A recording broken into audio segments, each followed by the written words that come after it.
प्रिय दर्शकों, फिर एक बार स्वागत है आपका एक नई कहानी के साथ। प्रिय दर्शकों, आज हम एक दिल छू लेने वाली धार्मिक कहानी लेकर हाजिर हुए हैं। अगर आपको सनातन हिंदू संस्कृति पर सच्ची श्रद्धा और गर्व है तो कहानी को अंत तक जरूर देखें और हमारे चैनल को सब्सक्राइब जरूर करें। जय जय श्री राम, जय भोलेनाथ। अब कहानी की शुरुआत करते हैं। प्राचीन काल की बात है। देवभूमि नामक राज्य में राजा वीर सिंह और रानी सौम्या का शासन था। राजा निडर, न्यायप्रिय और वीर था। वही रानी सौम्या बुद्धिमान, सहृदय और अद्वितीय सौंदर्य की धनी थी।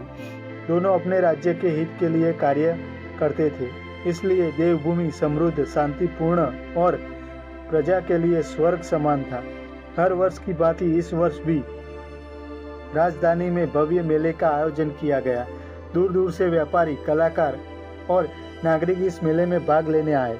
पूरा राज्य उल्लास से भरा हुआ था, लेकिन इस बार मेले में एक अनोखी घटना घटने वाली थी, जो राज्य की दिशा और राजा रानी के जीवन को बदल कर रख देगी। मेले के उत्सव के बीच एक अप्रत्याशित मेहमान आई, रूपसी, जो केवल एक नर्तकी नहीं बल्कि एक मायावी जादूगरनी भी थी। उसकी सुंदरता और मोहक नृत्य ने पूरे मेले को मंत्रमुग्ध कर दिया। राजा वीर सिंह भी उसकी कला और आकर्षण के प्रभाव में आ गए। उन्होंने रूपसी को महल में आमंत्रित किया, जिससे रानी सौम्या बहुत असंतुष्ट हुई।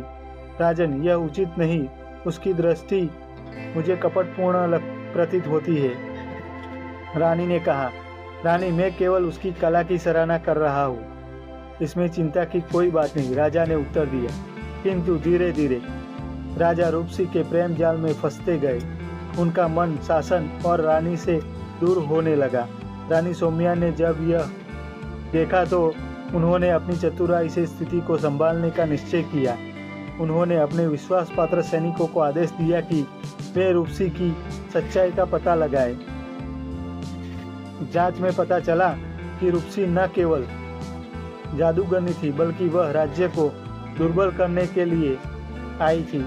रानी सौम्या ने अपने सैनिकों के साथ मिलकर महल में रूपसी का सामना किया और एक भीषण युद्ध के बाद उसे मार गिराया। किंतु जाते जाते वह यह कह कर गई, यह केवल आरंभ है रानी, असली परीक्षा अभी बाकी है। रूपसी की मृत्यु के कुछ ही दिनों बाद एक रहस्यमय विद्वान महल में आया।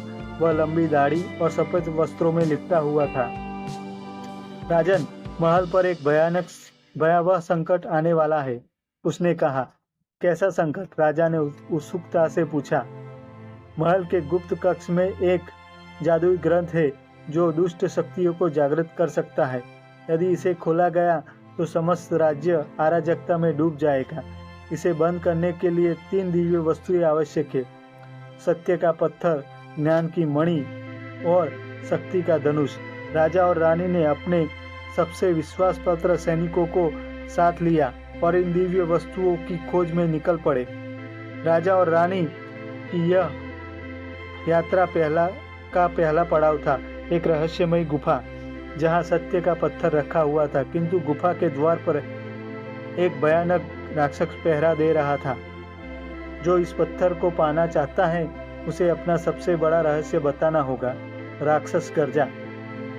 राजा ने गहरी सांस ली और कहा, मैं स्वीकार करता हूँ कि मैंने अपनी इच्छाओं में बहकर अपनी प्रजा और रानी के प्रति अपने कर्तव्य को भुला दिया था। रानी ने भी सत्य प्रकट किया। मैंने अपने क्रोध में राजा को क्षमा करने की बजाय सीधे रूपसी का वध कर दिया। शायद मैं धैर्य रख सकती थी। राक्षस उनके सत्य से प्रभावित हुआ और उन्हें पत्थर दे दिया।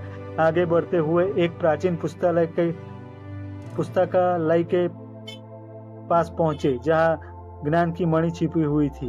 लेकिन पुस्तकालय में के प्रवेश द्वार पर एक वृद्धा खड़ी थी।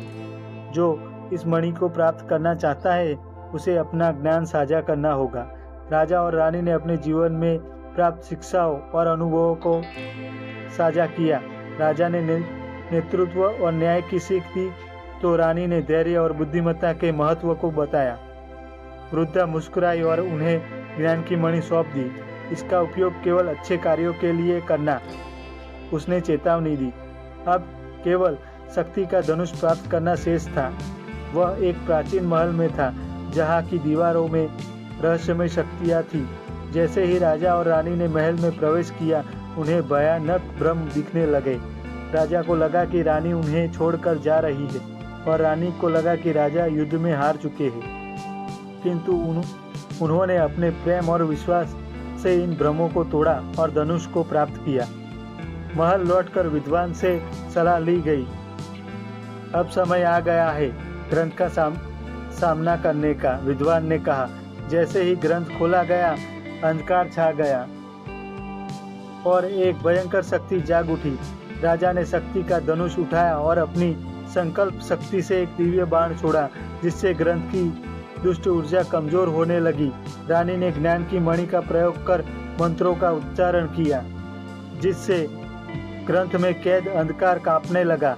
अंत में सत्य का पत्थर राजा ने ग्रंथ पर रखा, जिससे उसकी काली शक्तियां समाप्त हो गई। ग्रंथ बंद हो गया और फिर कभी न खुलने के लिए सील कर दिया गया। महल और पूरा राज्य फिर से प्रकाश और उल्लास से भर गया। राजा और रानी ने एक साथ महसूस किया कि सत्य, ज्ञान और शक्ति का संतुलन ही सबसे बड़ी विजय है। देवभूमि फिर से समृद्ध और शांति से भर गया और राजा रानी का नाम इतिहास में स्वर्ण अक्षरों में लिखा गया।